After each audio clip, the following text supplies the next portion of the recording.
మీరు హోస్టే కదా గోస్ట్ మాట్లాడుతున్నారు అంటే అలా మాడవాడు సినిమా మన సినిమా అలా కదా సెట్కి రాగల వైపు మీలోకి వచ్చిందేమో అంత భయం అది నాకు అదే భయం వేసింది సెట్కి రాగల నాలో ఎవడన్నా వచ్చాడేంటి అందుకే వచ్చిన ఇంట్రడక్షన్ ఇద్దాం నన్ను ఇలా హోస్ట్ లో కూర్చోబెట్టారు కదా పైగా మన సినిమా ఇంకా 10 రోజులు రిలీజ్ అవుతుంది ప్రమోషన్స్ ఎలా చేయాలి ఏం చేయాలి ఏంటో పైగా మీ డేట్స్ అసలు లేవంటున్నారు అయ్యో బాబాయ్ అసలు మీ వల్ల హైపరాజ్ గారు డేట్స్ లేవనేసరికి ఇప్పుడే దొరికిందన్న దొరికిన ఇమీడియట్ గా మేము అందరూ పరిగెట్టుకుంటూ వచ్చాం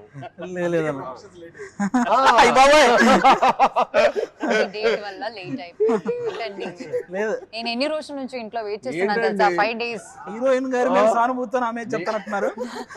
నాకు తెలిసి ఆవిడ డేట్స్ లో ప్రాబ్లం ఏమి ఉంటాయి అసలు నా డేట్స్ కాదు మీదే ఇష్యూ ఆ ప్రమోషన్స్ ఉన్నారు ఆవిడ పరదా సినిమా అప్పటి నుంచి ప్రమోషన్ చేస్తూనే ఉన్నారు మీడియా ముందే ఉన్నారు పాపం పరదావి ఆల్మోస్ట్ మనకి కింద పురుగు కూడా పనికి వస్తాయి సరే కానీ ఇప్పుడు కొంచెం మీ అందరు కలిసి కొంచెం ప్రమోషన్స్ ఒక మంచి ఐడియాస్ చెప్పండి మీకు తెలుసు అసలు బాగా ప్రమోషన్ ఎలా చేయాలి సినిమా ఐడియాస్ అంటే ఉంటే జబర్దస్త్ ప్రమోషన్స్ కి వెళ్తారు మీరేమో మా ప్రమోషన్స్ రారా అండి మా సినిమా ప్రమోట్ చేయరా అండి ఎందుకు చేయం సార్ మేము చాలా కష్టపడి తీసామండి అంటారు కాదు పైగా ఈ జానర్ లో నాకు తెలిసి కష్టపడి తీసామండి ఇంటర్వ్యూకి 5 లక్షలు పెట్టి ఒక సెట్ వేసిన ప్రమోషన్ కంటే పెద్ద ప్రమోషన్ డబ్బులు చెప్పకండి చెప్పచ్చు సార్ ఎందుకు చెప్పాలి కూడా ఎందుకంటే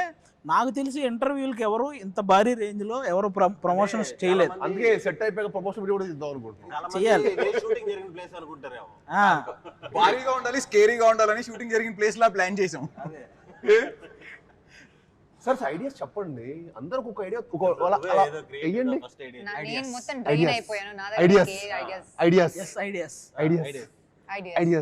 ఒక ఐడియా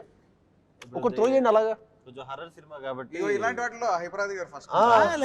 డైరెక్షన్ చేశారు జబర్దస్త్ లో ఈ హర్రర్ క్రియేట్ చేసింది మీరు ఈ సినిమా హర్రర్ క్రియేట్ చేసింది మీరు చిన్న ఐడియా క్రియేట్ చేయలేరా అంటే ఐడియాలు రాయడం కష్టం కథలు రాయడం ఈజీ ప్రమోషన్ లో కథలు అంటే లెంత్ ఎక్కువ అయిపోద్ది కాబట్టి కానీ ఇప్పుడు ఎలా అయిపోయింది 2 గంటలు ప్రమోషన్ చేయమంటే చేస్తా సినిమా ఒక ఎత్తు అయిపోయింది ప్రమోషన్ ఒక ఎత్తు అయిపోయింది అదొక సినిమా ఇదొక సినిమా అవును 2 సినిమాలు చేసాం అన్ని ఇంకో సెట్ అందుకే మేము సెట్ చేసాం 2 సినిమా తీస్తున్నాం ఇప్పుడు అంటే బేసిక్ గా ఏదైనా మనం ఏదైనా షూటింగ్ కి వచ్చానా నేను ప్రమోషన్ కి వచ్చానని అర్థం కాలేదు బయోపిక్ ఏదైనా తీసినప్పుడు అదే నాకు jet lag feeling next time night time plan చేద్దాం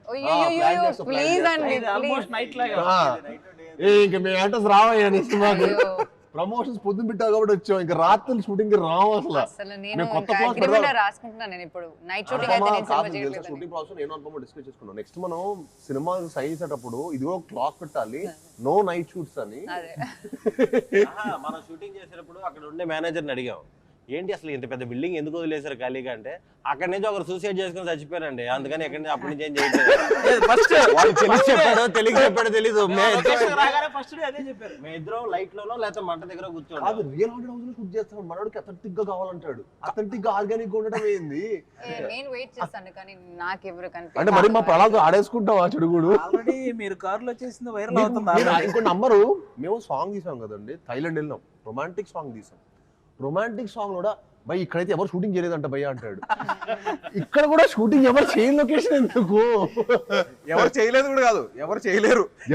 ఐలాండ్ అంటే ఒక చిన్న ఐలాండ్ అలాంటి వాటికి వెళ్ళి దింపేవాడు అంటే ఇంక యాక్టర్స్ ఇంక ఇచ్చాం కదా అని కాదు యాక్చువల్లీ ఏంటంటే అది ఇంతే ప్లేస్ ఉంటుంది ఆ అంత ప్లేస్ లో ఓన్లీ కొంచెం సేపే మార్నింగ్ నుంచి మధ్యాహ్నం దాకా ఓపెన్ ఉంటుంది దాని తర్వాత అది క్లోజ్ అయిపోద్ది వాటర్ తోటి ఆ ప్లేస్ లో మేము వెళ్ళి షూట్ చేసాం డైరెక్టర్స్ హీరో అనేసరికి ఆ మాట ఇంకా డైరెక్టర్ ఎలా పడితే అలాగా పాపం డైరెక్టర్ ఒకళ్ళు సరెండర్ అయిపోతారని చెప్పి దారుణం సర్లే ఇంకా మనం కూడా అక్కడక్కడ చాపేసుకుని అక్కడ పడుకోవడం వేరే పరిస్థితి లేదు ఫుడ్ లేదు ఏమి దొరకట్లేదు ఇక్కడ స్టక్ అయిపోయాం మనం ఒక ఐలాండ్ లో కాదు